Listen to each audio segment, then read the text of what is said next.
everybody, and welcome to Vicky, Pattison, The Secret To. This week I am joined by Love Island babe, Welsh Wonder Woman, and all-round honey bun. It's Paige Thorne, everybody! How are you, Petal? You look unreal. Oh, thank you so much. So do you look well fresh-faced? Do you think? Oh, fuck me, mate. Honestly, I don't know how. I am so tired and knocking on 35. So that's a real compliment. Thanks, babe. Babe, you're looking fresh. Trust me. Oh, mate, honestly, it's so lovely to speak to you. I'm just going to address it straight away. A big fan of yours this summer. I was. Stop. Thank you. No, stop. This is unreal. I used to watch you on Geordie What, fucking 20 years ago or something? I used to be obsessed back in the day. Like, obsessed. Oh, mate, stop. Honestly, it's such a lovely compliment. I've obviously I consider myself quite far removed from that Geordie Shore persona now, but then I was on TikTok the other day and there's a fan account like Vicky P Quotes started up, and I got into a wormhole page watching my own shit, and it was just me kicking off all the time, like calling up. Oh, honestly, it was like, he's not a knight in shining armor, he's a cunt with a quiff, and I was like, what the fuck? I used to love it when you would sit in that room and just go in on everyone. Like, yes, Vicky, what's next? Give it to him. Oh, man. Do you know what? I give up with myself. I was obviously quite an angry little youth. I'm much calmer now. Trust me, we're gonna have a lovely time. I will definitely not call you a cunt with a quiff. But I feel like I can relate to you an awful lot, girl. Like, I had my start in reality TV. You have, of course, got your start. Yeah. And I know it can be quite a rocky road, mate. How are you doing? Are you okay? That's a question that doesn't often get asked a lot, is it? Like, are you okay? It really doesn't. No. I've been through a really tough time since I first came out, and everything was going great. It was going fine. And then obviously I've had all this stuff going on in the press and whatnot. And I have, honestly, it's been a really dark time. But I feel like I've gone through my dark time now. I've pulled myself out of it, surrounded myself by my friends, my family, and focused on myself and really like looked into myself. And I've pulled myself out of it, thank God. So yeah, back on track. But I am okay, thank you. Good lass. And you know, I literally was just having this conversation earlier with someone else, and it's heartbreak, you know, loss, whatever, you know, even just a bad day at work, like whatever it is, even though in the moment it feels like you are never going to smile again. It feels like, oh my God, I'm going to be miserable and hurt for the rest of my life. Mm-hmm. Actually, like bad times, they never last, you know, they're fleeting. And I've said this to you over Instagram, mate, like you're such a gorgeous, lovely person. Like there's just no doubt in my mind that your life's going to be filled with lovely things and lovely people. So I know it probably doesn't bring you much comfort right now, but this little state you're in now, it's only going to last for a little bit, I promise. I hope so, because I don't like it. I don't like it. This is fucking shit. I want to go home. Oh, babe, honestly, I mean, when I said you were coming on the pod, on my Instagram, in my little question box, it just went off. Everybody, you should know this, because I don't think enough people tell you. You should know everyone loves you. Everyone thinks you're like cute as a bunny in a bow tie. Like you're just sunlight personified. And I think you need to know that, because I've been, and God, mate, I remember, I don't know if you remember this, I'm fucking going back about 5 years now, but I was engaged to be married to a man who I thought was like the man of my dreams and everything. And he went on holiday with the lads to Dubai and basically cheated on me. And the son got a hold of all of the pictures, because the girl sold them before he'd even woke up. And I got told off the son. And isn't it trash? It's just awful, girl. Awful. I don't think they realize like we have actual feelings involved. Like we are genuine human. I'm not a robot. I'm not fake. Like there are feelings here. It's me life, you know. And It's awful. Like, I remember having to try, and because I literally had to go on This Morning the next day and talk about I was talking about the new series of The Jungle. I remember sitting there with like Holly and Phil and Toff, and everyone was like, "Are you okay?" Well, of course you're not okay. And I was like, "No, I'm not fucking okay." But I had to act like I was because everybody was watching. And you know, in retrospect, mate, at the time I thought I'm never going to get over this, exactly like what I was saying to you, but I'm so fucking pleased I walked away from that man, right? Because, you know, not only did I meet Erkan, who's like 10 times better, and like so nice, so kind, suits me more. Like, I'm not being disparaging about the ex-bloke, like I'm sure he realizes we weren't right for each other either, but you know, and as well, I kind of realized I got all these amazing messages off lasses being like, "You've made me realize like I don't have to stand for less. Like, if you can walk away, I'm going to walk away." And it kind of bolstered his page. You know, I felt like, fuck, I'm not. Yeah, I was like, yeah, I'm not making this decision just for me anymore. Like, I'm making it for every bird watching as well. So I fucking forged forward, even when I felt weak. And I don't know, like, are you feeling a bit like that? Oh, honestly, right. So I can detach very easily. Like, once I hit my point where you've done me over and I'm hurt, I can detach so easily. I know what you want him to say. You want him to say, like, "I'm fucking sorry. Like, I shouldn't have done it. I'm being childish." Like, that's what we want to hear. We want to hear something reasonable. Mate, do you know how many chances I gave my ex to say the right thing? And every time it was all wrong. In the end, like, I think I blocked him. And then I blocked him, deleted all the pictures. Like, I never once got a sorry. Never once, mate. Did you? Never once. Nah. And you know, initially so frustrating. So when I was where you are now, I was like fucking fuming, mate. But like, the longer it went on, I thought, I appreciate you for acting like this, because now you have shown me I am making the right decision by moving on. And that's what you've got to see this as, girl. You've got to see all this behavior as just confirmation that you are doing the right thing. At the end of the day, do you know what all that matters, right? Is as long as you are surrounded by people that genuinely love and care for you, boyfriends can come and go as they please. Because as long as you've got a good support system, baby, do your worst. Honestly, you need like your lovely family, your gorgeous friends, just like this super, exactly like you say, like a support system around you. I bet your group chat is going off, is it? Oh, it did at the beginning. And do you know what? The little silly person I am, I was trying to defend it and be like, no, it's fine. It's not that bad. I bet your mates are like, "Fucking dickhead, I'm going to burn him." But yeah, it's so important for you just to be surrounded by people who loved you before, you know, and I feel like you've got a good head on your shoulders, mate, so you know that.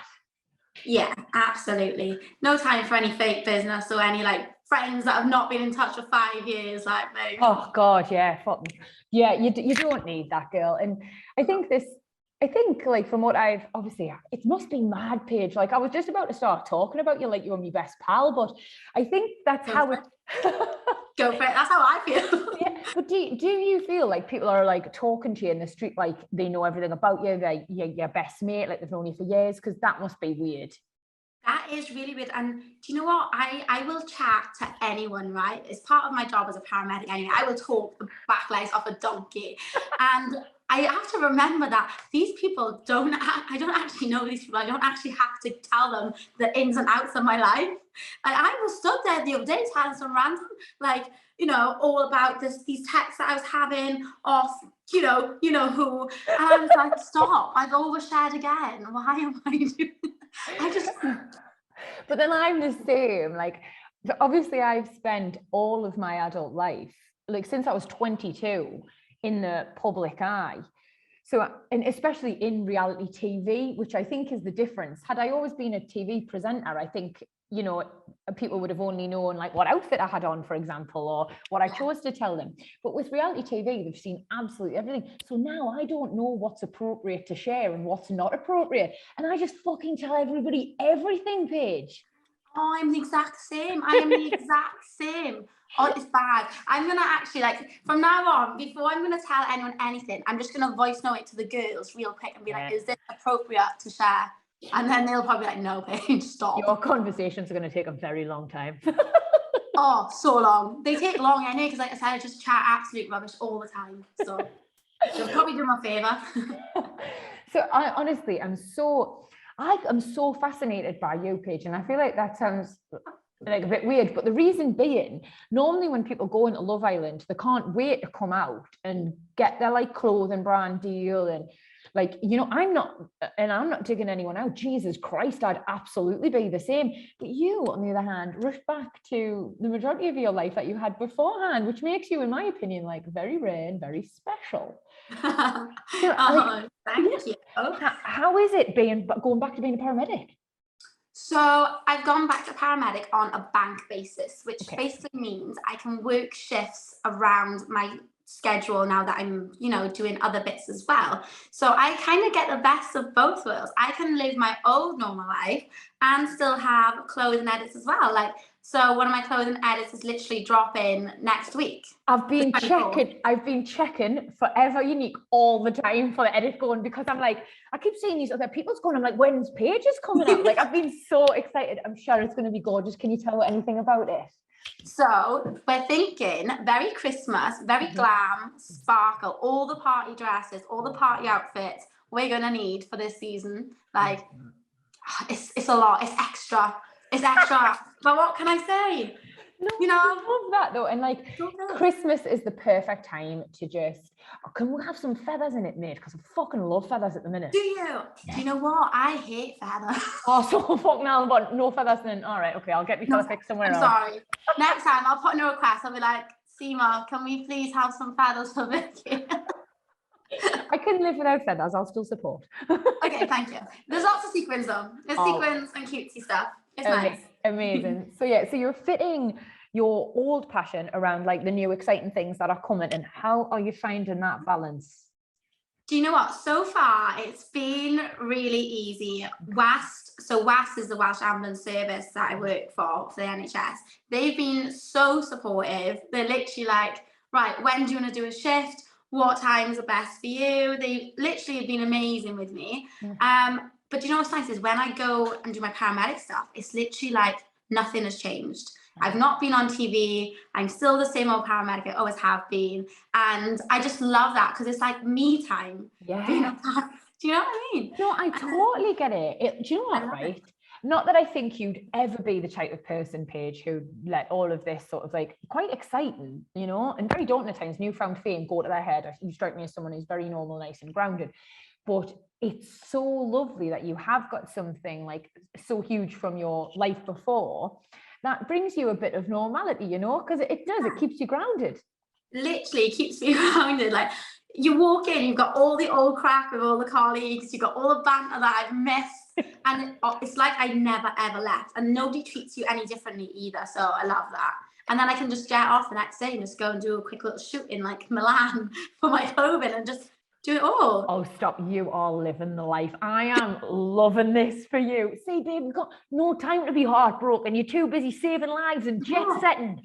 Yeah, literally. I'm just going to focus on me, okay? I have vowed now that I'm going to be single for a very, very long time, Vicky. Very. I can't do it anymore. It's not for me. I tried. You know, this year I basically had. It's not funny. It's not funny. It's tragic.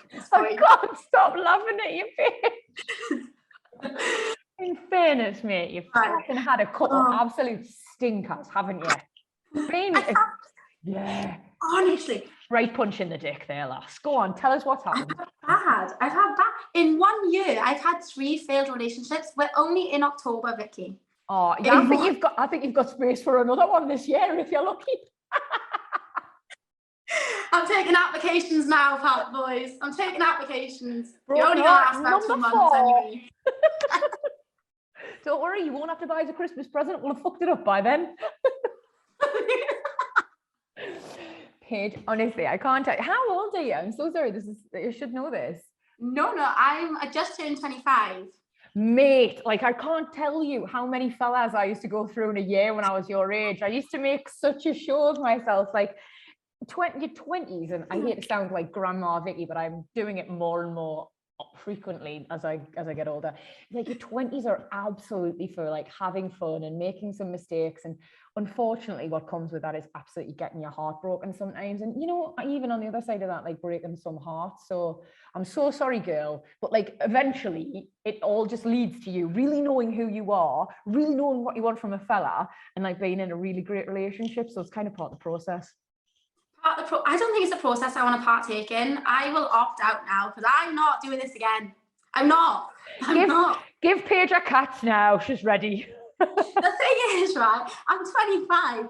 I've got life experience, Vicky. I've got life experience. I know what I want in a guy. I know what I bring to the table. No. They just don't bring it back. Do you know what else I learned, right? Go on. So apparently wifey material is just code for mug. That's what I was told. Who told you that? TikTok. I learned that on TikTok. This does not feel like the fundamental knowledge page. I can't have a generation of kids telling me TikTok told them. No, I refuse to accept that. Right, so where I mean, I hope my voice is not triggering for you after everything you've gone through recently. But where I'm from, if someone goes, oh, she's wifey material here, it means like she's absolutely take her home to your family, you know? And I think you are. Actually, I think all women are wifey material. It just depends what you're looking for, you know? We're all great in our own different ways. Absolutely. But apparently my wifey material in this day and age just means we're just going to do her over anyway. You know, honestly, they're lost, girl, because like from where I'm standing, fucking absolutely gorgeous, like career focused, but also like super humble, like really sweet, really funny, really kind, like world at your feet, mate. So as far as I'm concerned, anyone who's treated you in a way that you don't deserve is really, it's their loss. It's absolutely their loss. Thanks, girl. They're not getting a Christmas card this year anyway. No, and if you ever want to, like, I don't know, just get together and get drunk and slag them off, I can absolutely do that with you. Well, cheers to that one, hun. Hey, I promise I'll bring Geordie Shore Vicky back for that. Yes, can we? That would be iconic. Where did you go? Tiger, was it? Or what was it? Oh, fuck, there was nowhere we didn't go, quite frankly.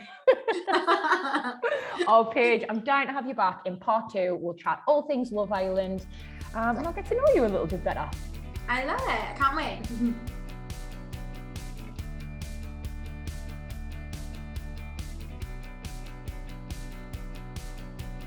Hello everybody, and welcome back to part 2 of Vicky Pattison, The Secret To. This week I am joined by none other than Love Islander and all-round mega babe, Paige Thorne. How are you? I'm good. How are you? I'm fucking brilliant because I'm talking to you. Is this lifting your mood a bit, girl? Yeah, absolutely. I'm beaming. My cheeks are aching from smiling and laughing. That's what we like to hear, mate. Now, I want to ask you, I've got so many different questions. Like, I could have you basically on about 5 different podcasts and still want to talk to you loads, but I kind of am so fascinated by your life as a paramedic because it seems so different to, like, you know, what we've seen of you being gorgeous in a bikini. What made you want to be a paramedic, girl? Oh my gosh. So it literally, right, I was in college. I had no idea what I wanted to do, none at all. And it came to, we had to apply for university and my lecturer said, Paige, do your application. And I was like, I have no aspiration. I have no idea what I want to be. And she was just went, well, what don't you want to be? And I literally sat there and I said, I don't want to be in a job that is Monday, Friday, 9 to 5, no progression and no job satisfaction, whatever that was. Satisfaction. I was like, and as long as I'm doing something that is meaningful to other people, I was like, I will be happy.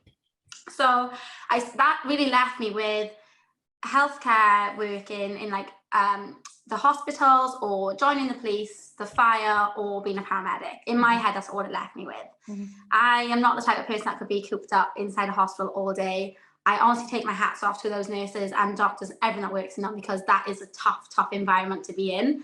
So that for me was like, no.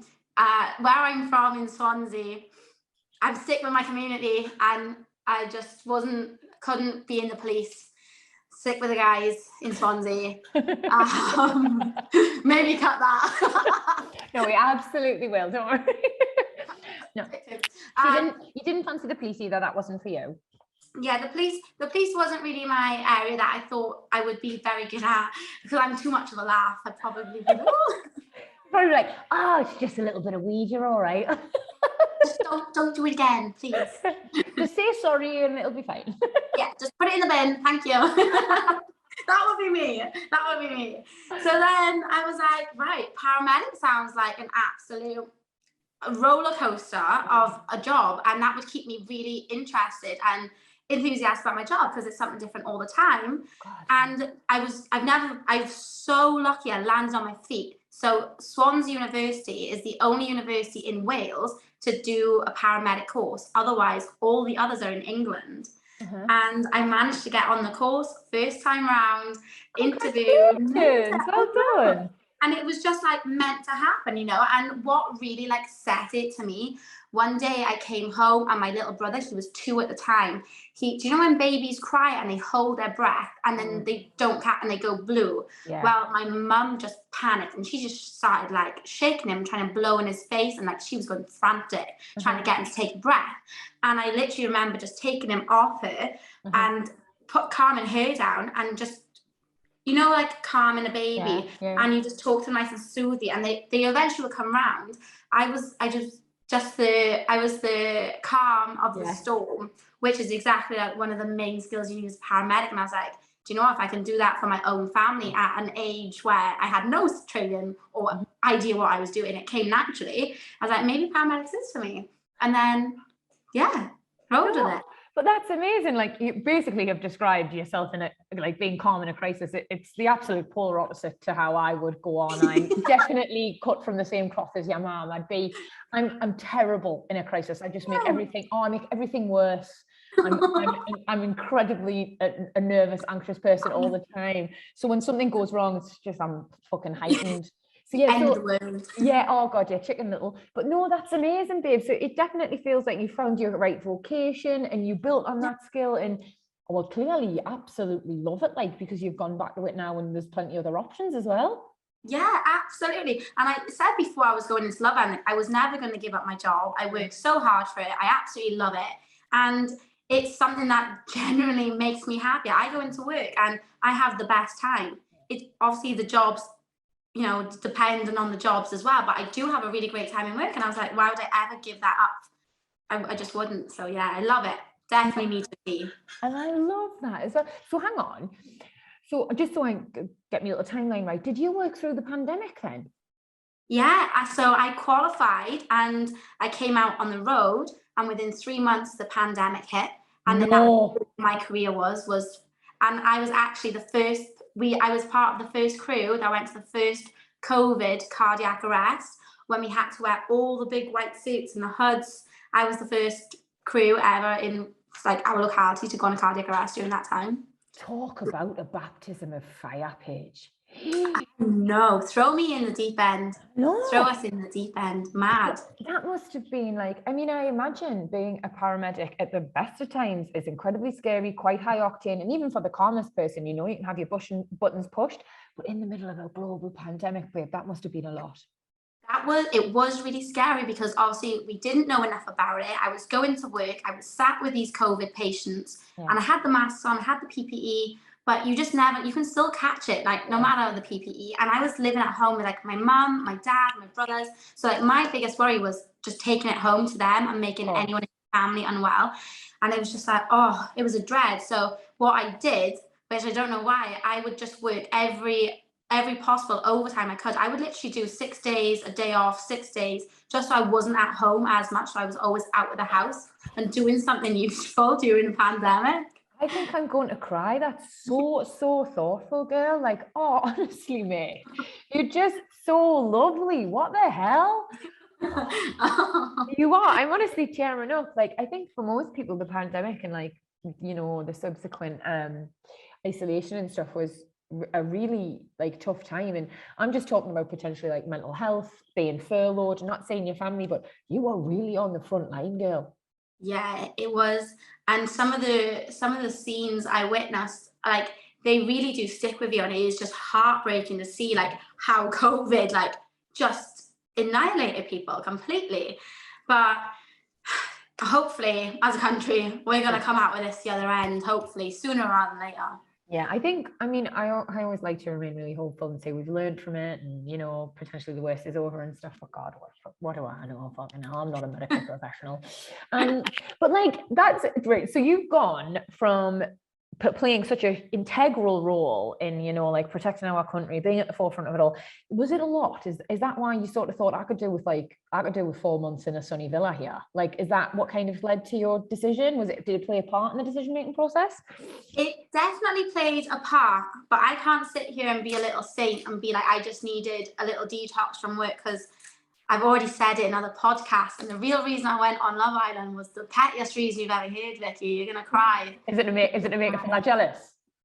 Is it to make a fella jealous? Because if it is, I'm completely backing it. I bet he's fucking screwing now. No, God, mate. Yeah, certainly not. Jesus Christ. Well, I've done far worse. I wouldn't even give it another thought, mate. I wouldn't. Don't be daft. I bet he was a dickhead anyway, was he? Oh, dick. Yeah. Right, I got nothing to say. I won't say it all, but just know my mouth is running 100 miles an hour right now. No, so basically, I'll give you the brief version. I won't bore you, right? I was in an 18-month relationship with this guy. It was a Tinder date. Ended up in an engagement, right? No. See, I don't know what's wrong. I'm just not picking boys for myself ever again, because I can't do it clearly. Yeah. Ended up in an engagement. Anyway, he texted me one day. He was like, I'm breaking up with you, out of the blue. I was like, okay, like we're meant to be getting married, but whatever. Yeah. I was like heartbroken. And when I say heartbroken, I went down to like 7 stone. I was depressed. I was heartbreak diet. It's always the worst, girl, isn't it? It's the worst. Like, I mean, I was loving being skinny, but it was not healthy, and I do not recommend. Do not recommend. We've all been there. We've all been there. Yeah, he broke up with me, and then I was going to take this worst heartbreak known to man, I thought. And I found out he was on Tinder within like a week, and I was like, no. You little shit. I was like, right. I was like, you can do Tinder. Well, guess what? I'm going to do Love Island then. Like, fuck off. I did. That's what I went and done. And it was just to be a little bitch on his TV screen. Oh, no, honestly, I feel like serves him right. Serves him right. And I bet he's screwing now, babe. Half the fucking country fancies you, to be honest. So you've got me questioning my sexuality as well. So, yeah, I'm sure he's kicking himself. Oh, well, honestly, that boy, I've got no words for him. But... Yeah. Well, you don't need, we're moving on, Paige. We're going onward and upward. And we're now, so right, we're being petty. We're on Love Island. Could you believe it when you got on? Were you nervous? Were you scared? Were you just really buzzing like an old fridge? I was like, do you know when stuff doesn't hit you and you're just in shock? And my mum's like, you're going on Love Island. I was like, nah. And then they were like, oh, you're going to be in the original lineup. And I was like, nah, I'll be fine. And then I'm in like that holding villa beforehand, and it's the night before. And my chaperone was like, you're going to go into Love Island in the morning. And I was like, no. I was like, I'm not. And I was just in disbelief the entire time until I walked through those doors with India, and then it hit me. And I was like, shit. And that's why I think I come across like such a sweet, innocent, cute Paige. I was just still in shock that I was still there. I was like, shit, I'm here. I've meant to find love, and what am I doing? I totally understand it though. Like, I'm one of these people who absolutely will not believe something's happening until I'm like there and living it, right? And yeah. I remember when I got The Jungle, and obviously I've been such a huge fan of it for years. Like, you grow up watching it, and like Ant Dec, obviously Geordie royalty. So I was like, couldn't believe they'd picked me, you know. And the flu was out, and I remember being in my hotel, and they keep you in a hotel from anywhere from about 5 days to like 2 weeks beforehand to try and throw the press off the scent. And I remember getting out there, and of course, like, you're not meant to have any technology, you're meant to be kind of isolated, but you see bits and pieces, it kind of help. So I knew they were all in there, and I wasn't. And I was like, this is a fucking joke. Like, I'm not actually going on. They've got me here. They've decided I'm not good enough. And now they're starting the show without us, and they just don't know how to tell us. Honestly, I was driving myself insane, Paige. But once you were there, mate, and it was all happening, like, it must be a bit, because I mean, I can't imagine walking around in my bikini all day. Like, did you forget the cameras were there very fast, or were you a little bit self-conscious? Not that you've got anything to be self-conscious of your body's class, but still. Oh, thank you. Do you know what? I walked in, and when Laura Whitmore was there, I was like, right, cameras everywhere. I was like, smile, look pretty. Yeah. And then I remember my first conversation with Luca, and he asked me what my favorite sex position was, and I answered it within 20 minutes of meeting the boy. And I was like, yeah, I should be more aware of the cameras, because that wasn't good. That wasn't good. I was like, why did I answer that? Just say, really? Like, why would I answer that? Or to be fair, put you on the spot, babe. And you did. We've all got a favourite one. We've all got a favourite one. And I was like, oh, shit. It's easy to forget they're there though. Like, Jesus Christ, you're talking to the girl who's pretty much done it all on the telly, really. So I completely understand how quick you just relax, and you forget that you're doing anything other than just living. Yeah, and it becomes so surreal. Like, that is your world in there. So it's like, even when the cameras are there, it's just like, all right, yeah, back to what I was saying. Like, and you just honestly forget. And yeah, I should have been more mindful of the cameras in many points of it. Yeah. But we're done now. We're done. And it's something that you learn. Like, for me, I thought you were I thought you were excellent on the telly, like I thought you were yourself, I thought you were natural, and that's what people want to see. But I suppose if you do more TV going forward, you just learn, and you kind of can, if you want to slightly hold a little bit back for yourself and protect your peace, then you can learn to do that. Fuck me, it took me about 12 years, girl, and I'm still learning. I'm still telling everyone about my periods on the internet. No, absolutely. I remember the recoupling in Love Island. The amount that I held, that for me was calm. I was cool, calm, and collected. I was not like that on the inside. It took a lot for me to be like, I could have gone psycho. I wanted to go psycho, and I was like, no, don't do it, don't do it, don't do it. Just don't do it. Because I can't, do you know what it is with me? I can't go nuts and not cry. No, I know. You get angry, just cry. And I was like, that would just look pathetic. I was like, so just hold your shit together. Don't cry. I think that took such self-control. Like, I often watch it, like, me and Erkan, and I'm like, it's a good thing they haven't got, like, because obviously I know, like, a Love Island is a very different show to the show I was on and stuff like that. But, like, honestly, mate, I wish I could have, like, there was Shauna's very, when she did the congrats hun, like, that was so cutting and so cool. And there's been a couple others, Georgia held it together, you were great. Amber, I seem to remember, was brilliant. Like, I just feel like, God, if you put me in there, I'd be fucking going mental. Even at 35, I'd still be like, who the fuck is she? And it's not her fault, God, like, yeah. So I honestly take my hat off to all you lasses who managed to look dignified in that situation, because I think that's the hardest part to watch, actually. Yeah. And I just knew I was going to get shit on in the recoupling, because they kept me in that car park for about 4 hours, and I was asked to go in, and I sat there and I said, honestly now, so if I go in there and if he's done me dirty, I was like, I'm walking, I'm going. And then you got there and you're like, okay. Okay, I'll stay. No, but honestly, like, I watched your journey with Jax, and I've got no idea what your relationship's like now, and it's irrelevant. I honestly think, like, you did the best thing for you, mate. And I watched what for me was at times a little bit painful and quite triggering, because it reminded me of some of my old relationships. Yeah. And I thought, I just want to go in there and give that girl a hug and tell her, like, all relationships aren't like this, and I was really proud of you when you put your foot down, and you regardless of what happened and who you chose after that and whatever, you did the right thing in that situation. I hope people have told you that. I don't know if Jax is a nice lad, he's probably lovely outside of that environment, but for me, you putting yourself first there and walking away from that was a big power move, girl. Even if I wasn't such a fucking nosy old cow and didn't want to know this for myself, I've got to give the people on Instagram what they want, girl. Like, everybody wants to know, have you spoke to Jax? Are you on good terms? What is this? Yeah, we are. You're on good terms. Apart from, obviously, you're quite tempestuous up and downs in there, girl. I think what I loved, and what I always actually love from Love Island, is when I see the girls bonding. It was so cute. And like, you know, when you're all like running around, getting ready and getting excited together, it just looks to me like one great big long lasses holiday. I mean, if it wasn't for the boys, I think it would be such a scream. But yeah, did you come out of there with some really great friendships? I've seen on your Instagram, you've been out with Antonia. Is it just lush?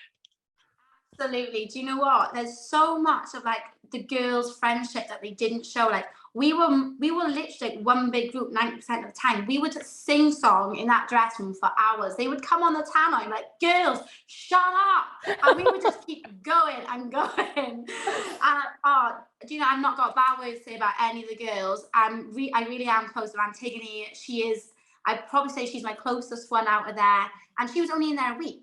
And I mean, that just goes to show like how mental it is and then the bonds you can form. Yeah, she's amazing. She was robbed, by the way. She was absolutely robbed. She should have had a bit longer in there. You know what? It reminded us a couple of years ago, I watched the year when Tyne Lexi went in, and I loved her and thought she should have had longer as well. Sometimes it's just the way the cookie crumbles, isn't it? The way the cookie crumbles, but you know what? She's absolutely thriving now. So it's worked in her favor, actually. Yeah. And she watched it and she's like, do you know what? Even if I stayed, none of the other boys are my type. Anyway, so I'm glad I left when I did. So you go, girl. She doesn't need a man, she's got a plan. Yeah. I know you want to stay single for a little bit, and you know, I think that's really healthy and really good for you. But in the future, do you think potentially you could be another show for you? Do you think you could do Celebs Go Dating, First Dates Hotel? Like, do we think we could put trust in TV producers to find the love of your life? Or are you going to try a more organic route? You know what? I'm going to never say never. I will do, because you just never know, right? I mean, I came close twice, right? I came close twice. So third time might be lucky. Oh, I love those odds. They're probably not great. I wouldn't bet on them personally, but I'll give it a go. Do you know what I mean? I can't get any worse than what I've already done. Feeling that, Erkan's got quite a handsome cousin. Has he? Yeah. We could probably do double dates then. Well, that's selfishly why I'm suggesting it, because I want to spend more time with you, actually. Let's set up. We've got each other's numbers now. Like, let's just. I will. I'll. Oh my God, I'm so excited. I'm literally tingling. Right, okay, I'll move on. I'm turning this into my own personal Cupid. So, before I let you go, here at Vicky, Pattison, The Secret To, we always ask our gorgeous guests to give our lovely listeners a couple pearls of wisdom, just so they don't feel like they've been listening to me fangirl someone from Love Island for an hour, which is basically what I've done here. But I've openly said, like, you're impresses, Paige. I think the way that you have carved your own path post Love Island, you know, not just doing the norm, really listening to what it is that makes your heart sing, that sets your soul on fire, doing a bit of both, you know, having your life from beforehand, but also enjoying all these amazing opportunities that are coming your way. It's quite inspirational. It's a bad bitch move, basically. And I think a lot of people could learn from you. I certainly wish I'd done more of what made me happy rather than just what I thought I should do when I was younger. So I would like to know what your secret is to having the best of both worlds. Okay, I think my secret to having the best of both worlds is, as long as you're doing what makes you happy and what is true to you, then you're always going to have the best of both worlds, and never settle for anything less. If boys aren't giving it to you, and I've said it before, if one thing isn't right, then I don't want it. I don't want it. I know what I deserve, and to have the best of both worlds, I need everything to be 10 out of 10. So never settle. That's it. And it is, you know, I think that's such good advice. Like, never settle for anything, whether it's like your work life, your home life, your professional, your personal, your relationships. Like, they should all be like setting your soul on fire. And honestly, it's impressive to me what you're managing to achieve at the moment. And I just hope you continue to thrive, girl. Oh, thanks, Hen. I will do my absolute best. Keep smashing it. And I'll be in touch for that double date. Yes. Maybe give me like 2 months or so I'm not in such a mess. Oh yeah, sorry, I'll give you a bit of time to heal first, but I will send you his picture. Yes.